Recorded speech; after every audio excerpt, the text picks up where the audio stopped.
Breaking news చూస్తున్నాం. Telangana BJP అధ్యక్ష పదవికి షార్ట్ లిస్ట్ రెడీ అయినట్టు తెలుస్తోంది. తెలంగాణ బీజేపీ అధ్యక్ష రేసులో 5 నేతలు ఉన్నట్టు సమాచారం. బండి సంజయ్, ఈటల రాజేందర్, డీకే అరుణ, రామచంద్రరావు, ధర్మపురి అరవింద్ పేర్లు అధిష్టానం పరిశీలిస్తోందని సమాచారం. ఇప్పటికే బూత్ మండల స్థాయి అధ్యక్షుల ఎన్నిక పూర్తి కాగా మహిళా నాయకత్వ అభివృద్ధికి అధిష్టానం ప్రాముఖ్యత ఇవ్వొచ్చని బీజేపీ శ్రేణుల్లో ప్రచారం జరుగుతోంది.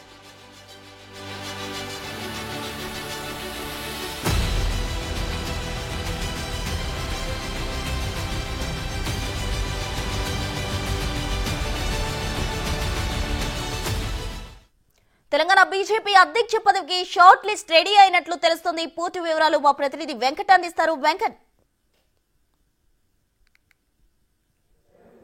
ప్రస్తుత తెలంగాణ రాష్ట్ర బీజేపీ అధ్యక్ష ప్రక్రియ ఫైనల్కి చేరిందని చెప్పుకోవచ్చు. ఇప్పటికే మండల స్థాయి, బూత్ స్థాయి, జిల్లా స్థాయి అధ్యక్షుల నియామకం జరుగుతుంది. ఇక ఈ వారం చివరి వరకు జిల్లా అధ్యక్షుల నియామకం పూర్తి చేసుకొని పూర్తి స్థాయిలో ఈ నెల చివరి వరకు రాష్ట్ర అధ్యక్షుల నియామకం ఉంటుందని పార్టీ వర్గాలు చెప్తున్నాయి. ఇప్పటికే ఆయా జిల్లాలకు సంబంధించి కావచ్చు, బూత్ స్థాయి నుంచి జిల్లా స్థాయి వరకు పూర్తి స్థాయిలో అధ్యక్షుల నియామకం జరుగుతూ ఉంది. రాష్ట్ర స్థాయి అధ్యక్ష ఎంపిక మాత్రం ఈ నెల చివరాఖరుకు జరుగుతుందనేది పార్టీ వర్గాలు చెప్తున్నాయి. ఇప్పటికే అధ్యక్షునికి సంబంధించిన అంశంలో కొద్ది రోజుల నుంచి ఉత్కంఠ రేగుతుంది. ఏ సామాజిక వర్గాలకు ఇస్తారు, ఎవరికి ఇస్తారు, ఏ ఈక్వేషన్స్ పరిగణలో తీసుకుంటారు అనే అంశాలు తెర మీదకు వస్తున్నటువంటి నేపథ్యం ఉంది. ఇప్పటికే దాదాపుగా 5 మంది షార్ట్ లిస్టు అధిష్టానం చేతికి వెళ్ళిందని పార్టీ వర్గాలు చెప్తున్నాయి. ఖచ్చితంగా ముందు నుంచి కూడా బీజేపీ బీసీ సామాజిక వర్గం అంటే బీసీ ముఖ్యమంత్రి నినాదంతో గత ఎన్నికల్లో ముందుకెళ్ళింది కాబట్టి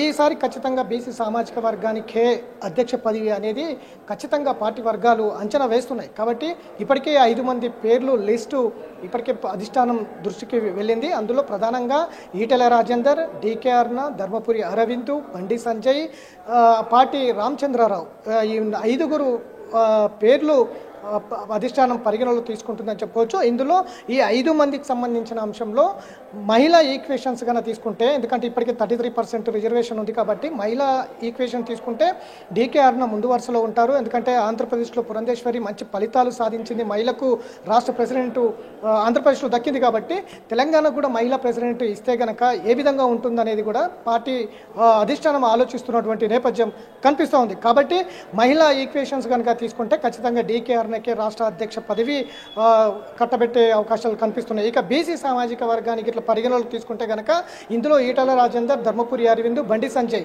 ఈ ముగ్గురు కూడా తెర మీదకి వస్తారు. ఈ ముగ్గురులో ఎవరికి కట్టబెట్టాలా, లేదంటే ఎవరి ఈక్వేషన్స్ ఏ మేరకు ఉంటాయి, ఏ స్థాయిలో ప్రజల్లోకి వెళ్తారు, ఇటు పార్టీని కావచ్చు, ఇటు పార్టీ సిద్ధాంతాన్ని ఏదైతే మత ప్రాతిపదికన పార్టీ ముందుకు వెళ్తుంది కాబట్టి అటు మతం కావచ్చు, ఇటు మత ఈక్వేషన్స్ కావచ్చు, ఇటు పార్టీకి సంబంధించిన కార్యక్రమాలు ఈక్వేషన్స్ కావచ్చు, ఎవరు ముందుకు తీసుకెళ్తారనే దాని మీద కూడా అధిష్టానం ఆరాధిస్తున్నటువంటి నేపథ్యం. ఇక రామచంద్రరావు ఓసీ సామాజిక వర్గానికి చెందిన వ్యక్తి కాబట్టి ఆ వైపు కూడా ఏమైనా ఆలోచిస్తారా అనేది కూడా ఉంది. ఇప్పటికే రామచంద్రరావుతో పాటు కొంతమంది ఢిల్లీలోనే మాకం వేశారు. కొన్ని రోజుల నుంచి తమకే అధ్యక్ష పదవి కావాలంటూ కూడా ఆయన మంతనాలు జరుపుతున్నటువంటి నేపథ్యం ఉంది. ఇక ముందు నుంచి కూడా బీసీ సామాజిక అంశానికి సంబంధించి ఈటల రాజేందర్కు అధ్యక్ష పదవి ఖచ్చితంగా దక్కబోతుంది. ఆయన బీసీ సామాజిక వర్గంలో ఒక బలమైన నేతగా ఉన్నారనేది కూడా వినిపిస్తున్నటువంటి మాట. ఖచ్చితంగా ఈటల రాజేందర్కే వస్తాయనేది కూడా ఈటల రాజేందర్ వర్గాలు చెప్తున్నటువంటి నేపథ్యం. ఇక ధర్మపురి అరవింద్ కూడా బీసీ సామాజిక వర్గానికి చెందిన నేత కాబట్టి ఆయన కూడా ఒక బలమైన నేత, చాలా దురుసుగా ముందుకు వెళ్తారు, పార్టీ లైనప్లో ముందుకు వెళ్తారు. ఖచ్చితంగా ఆయనకు కూడా ధర్మపురి అరవింద్ అధ్యక్ష పదవి ఇస్తే ఏ విధంగా ఉంటుందనే దాని మీద కూడా అధిష్టానం ఫోకస్ పెట్టినట్టుగా కూడా తెలుస్తూ ఉంది. ఇక మరోవైపు బండి సంజయ్ గతంలో పార్టీ ఏ విధమైన పరిస్థితుల్లో ఉంది, గత ఎన్నికల్లో ప్రత్యామ్నాయంగా తెలంగాణలో బీజేపీ అధికారంలోకి వస్తోంది అనేది అన్నంత ఊపులో బండి సంజయ్ పార్టీని ముందుకు తీసుకొచ్చినటువంటి చరిత్ర కూడా ఉంది. అనేక పోరాటాలు గత బీఆర్ఎస్ ప్రభుత్వం మీద చేసి పార్టీని బలం పెంచే విధంగా విధంగా రాష్ట్రం మొత్తం కూడా తిరిగినటువంటి నేపథ్యం బండి సంజయ్కి ఉంది. ఖచ్చితంగా రాష్ట్రంలో ప్రత్యామ్నాయం బీజేపీ అనే స్థాయిలో బీజేపీని బండి సంజయ్ తీసుకొచ్చినటువంటి నేపథ్యం ఉంది. అటువైపు కూడా ఆలోచిస్తున్నారు. ఎందుకంటే ఇప్పటికే కేంద్ర హోంశాఖ సహాయ శాఖ మంత్రిగా కొనసాగుతున్నారు బండి సంజయ్. ఖచ్చితంగా అట్లాంటి నేత కనుక ఉంటే రాష్ట్రంలో ప్రత్యామ్నాయంగా నిలబడతాం, కాంగ్రెస్ పార్టీని ఢీకొనగలిగే శక్తి ఉంటుంది అనేది కూడా పరిగణలోకి తీసుకుంటుంది అధిష్టానం. అట్లా ఆ విధమైనటువంటి అంశాలు కూడా పరిగణలోకి తీసుకుంటుంది. ఇటు సామాజిక వర్గాల ఈక్వేషన్స్ తీసుకుంటే కనుక ఈ ముగ్గురిట్లో ఎవరిని పెడితే బాగుంటుందనే దాని మీద కూడా ఆలోచన చేస్తున్నటువంటి నేపథ్యం ఉంది. ఇక మహిళలకు సంబంధించిన అంశంలో కనుక ఒకవేళ మహిళా ఫార్ములా రిజర్వేషన్ ఫార్ములా కనుక తీసుకుంటే డీకే అన్న ముందు వరుసలో ఉంటున్న నేపథ్యం. లేదు రామచంద్రరావు కనుక ఇస్తే కనుక మొత్తం పార్టీ అధ్యక్ష పదవి రామచంద్రరావుకి ఇస్తే కనుక మిగతా ఈ క్యాడర్ అంతా కూడా సమన్వయంతో ముందుకు వెళ్ళి ఇంకా దురుసుగా ముందుకు వెళ్ళేందుకు ప్రయత్నాలు చేస్తే ఏ విధంగా ఉంటుంది ఎన్నికలకు ముందు. ఎందుకంటే ఇప్పటికే జమిలీ ఎన్నికలతోటి ఏడాది ముందే ఎన్నికలకు వస్తారు అనేది దేశవ్యాప్తంగా చర్చ జరుగుతుంది.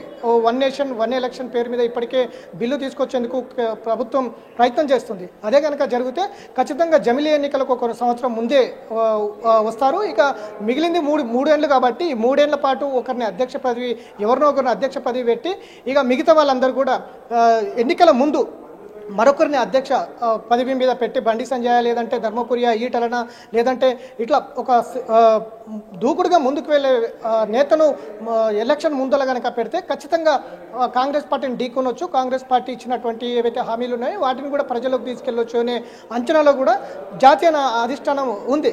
కాబట్టి ఇవన్నీ కూడా ఈక్వేషన్స్ తీసుకొని ఫైనల్ షార్ట్ లిస్ట్ అయితే ఒక 5 మంది పేర్లను అయితే అధిష్టానం చేతికి పంపినట్టుగా కూడా తెలుస్తోంది.